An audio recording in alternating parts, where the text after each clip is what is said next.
Hello guys! Gandang tanghali. Magluluto po ako ng patola. Ito po ang mga ingredients. Patola. Haluan ko lang ng hibi. Tapos po ito may iswa tayo. Tapos itlog lang. Tapos ayan. Mga condiments. So mag-start na po tayo na mag-gisa. Ito natin ang sibuyas. Yes.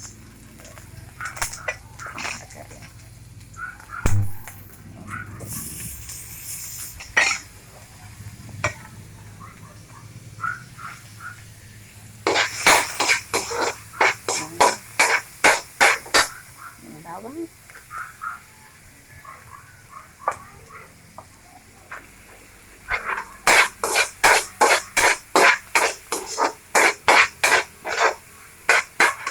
Guys, nahaloan na po natin yung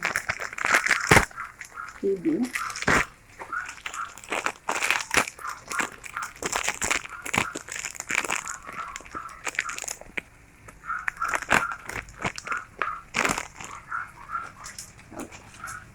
Salamat po sa sponsor ng patola. Binigyan ako. Thank you.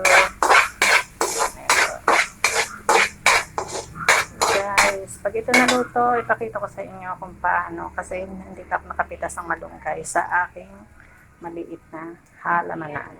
Thank you guys. Thank you mga besh.